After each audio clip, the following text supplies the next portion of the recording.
Hello everyone and welcome back to my channel. Today's video is going to be my morning routine for being more creative and boosting inspiration to get some good PhD student work done. If you like this video, be sure to give it a thumbs up so that I know that you like this type of content, and be sure to subscribe and hit the notification bell so that you know when new videos are uploaded if you're interested in seeing more PhD and productivity related content. This creative morning routine is linked to the follicular phase of the infradian rhythm. If that's something that you're not sure what I mean, I'll have that video linked down below.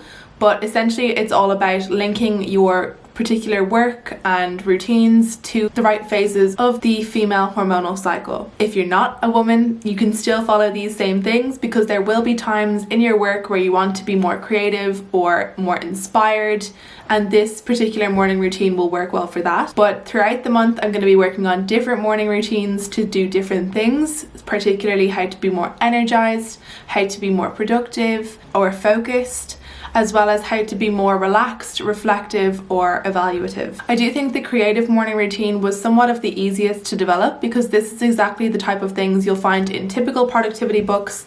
They're trying to help you be that sort of great thinker and insightful person essentially that you'll see in all of the books, like your famous scientists and famous writers, famous artists, all that kind of thing. They're the types of routines that we're looking at, so you have so much to choose from. This is going to be what I chose to pick from those different things. So the first thing that I do is going to be the same thing that I do for all of these, which is start the day with a huge glass of water, because being hydrated is so important, and if you don't start it early you'll always be a little bit behind for the day. Essentially you've gone through the whole night without being hydrated, so it's just important to fill up straight away first thing in the morning. The next thing that I like to do specifically for creativity is that I first sit down with a nice cup of lemon green tea. So I do love a good theme, so what I do like about making these routines is that they're themed hugely to the different phases. So having different scents, having different tastes, having different things that you do will help you to start associating those things with the particular mood you're trying to create. So the lemon green tea, obviously it smells very lemony and it also tastes lemony and it adds that bit of citrus. As well, having coffee first thing in the morning can be a way to sort of reduce your creativity because you want to be trying to let your brain do as much of the creative work as you can first thing. So essentially what I do is I have this lemon green tea in a pre-made tea bag essentially, and I then sit down to do some brainstorming. So that's my first real creative task for the day, and this doesn't have to necessarily be to do with work.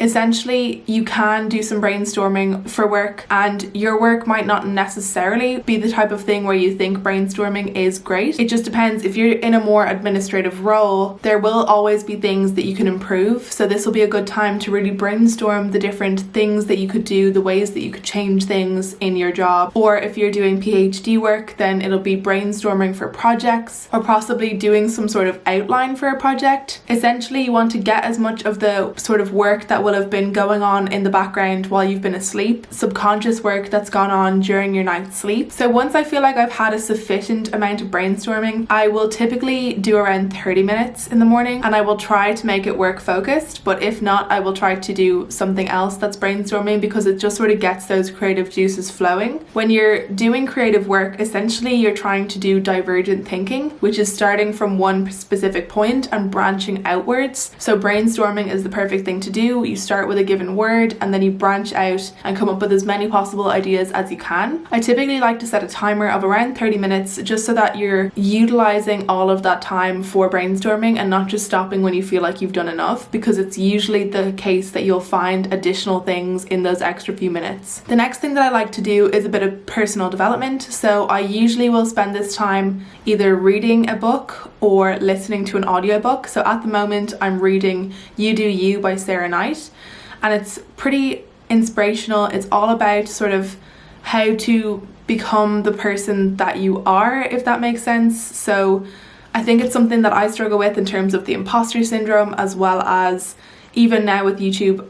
It's, you know, my channel has been growing and I still don't feel confident with it, and this is hopefully going to help me to start feeling that way. That's the hope anyways. It's something my mom got me for my birthday. Again, I spend around 15 to 30 minutes doing that. What I find from reading these different like audiobooks, it does make me think about things, and again I think it's important to sort of get those creative juices flowing is to have your mind wandering with different things, and it's also a good way for me to always come up with new routines and possible things that I can do to boost my creativity. The next thing, it's time to get some morning movement in. This is something I haven't been doing recently and I know I need to get back into, so you'll see that when I have my more aesthetically pleasing planning video coming very soon, that I do want to get back into doing workouts and making sure that my workouts are scheduled around the infradian rhythm. So during this time, it's a good time to do more aerobic based work. It's just the way the hormones are set up that you'll have more energy, and that's just the best thing to be doing. I also feel like doing these types of aerobic workouts that are not as rigid. So for example, dance aerobic, because you're sort of more free in your movement in some sense, even though you're following a routine, or running or cycling where you get to, you know, go onto a path and sort of see where the path takes you. I feel like that's a good thing to do when you're trying to boost creativity because it's somewhat open, whereas when you do things like weightlifting, it's very much picking things up and putting them down. That's more convergent in nature, so it's going to be better for a time where you're trying to do more focused work. I hope that makes sense. Essentially, all of the things that we're trying to do here, we're trying to open up as much as possible and find the opportunity to be more creative during the day. Doing the workout particularly is something that's been shown to stimulate creativity in the long run, so having regular exercise is part of the ways that we can, over a long period, continue to be creative. So that's why we have that, and it's just good to get it done in the morning during the follicular phase because you will naturally have more energy in the morning. So the next thing that I do is have a nice long shower after my workout.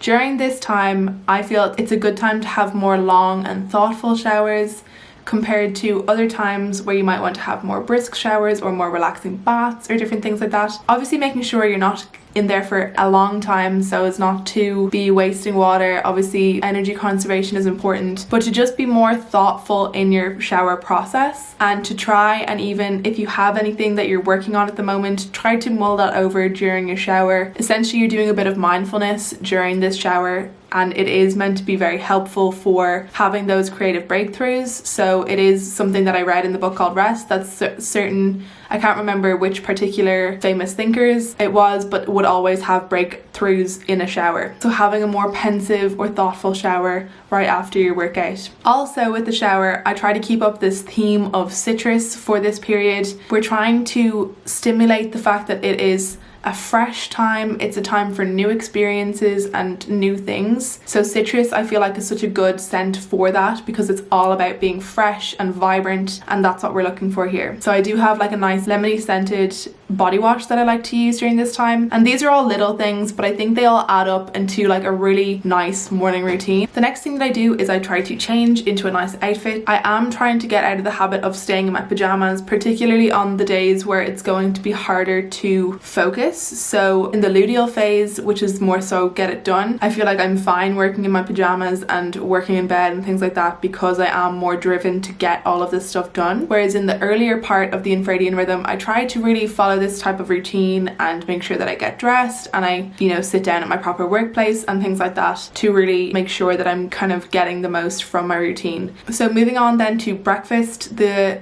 kind of things to have during the follicular phase in terms of food according to Flow Living would be things like wheat and oats and avocado, eggs. So what I like to have for my morning breakfast would be a slice of wheat toast, just because typically I'd have two if I'm hungrier, but I don't tend to be as hungry during this time. So I have one slice of wheat toast with 2 fried or poached eggs or scrambled eggs and half an avocado and a small glass of orange juice as well to add in that citrus again. While I'm having my breakfast then, I try to keep up the personal development as well. When you're trying to be creative, one of the nice things to do as sort of a pastime is to just learn new things. I like to use this time to use my masterclass subscription. The class that I'm following at the moment is Sarah Blakely's Self-Made Entrepreneurship. I also make sure, of course, to spend lots of time with Lola in the morning just for the emotional support she gives. And the last sort of thing that I do before getting started with work is making myself a nice coffee. This is something that doesn't change a huge amount since I've gotten my Aerochino from Nespresso. I pretty much have a latte every day, which I probably shouldn't. Anyways, that is what I've been doing recently. I've been adding the gingerbread biscuit flavoured syrup that I got from my friends Connor and Callan for my birthday because it is absolutely delicious. So that is the last thing that I do before sitting down at my desk and getting started with some work. This routine is for a time when you want to do creative work. There's not a huge amount of sense in doing this when you're trying to sit down and spend the entire day doing administrative work. My plan today is to work on a new project, and that is why I want to do this sort of creative routine so that I'm ready for starting on this new project and thinking creatively for the rest of the day. Whereas there will be other times where I want to get different things from my morning routine and it makes more sense to follow a different routine. That is it for this morning routine. I hope that it was useful or enjoyable for you. Comment down below your thoughts about this and what kind of things you think you would add to this morning routine to continue to develop creativity and stimulate fresh new feelings, because I'm obviously going to be developing this as I go, but I would love to hear what you guys think and what kind of suggestions you have for a creative morning routine. Thanks so much for watching. Thanks to my wonderful members, and I'll see you all in the next video.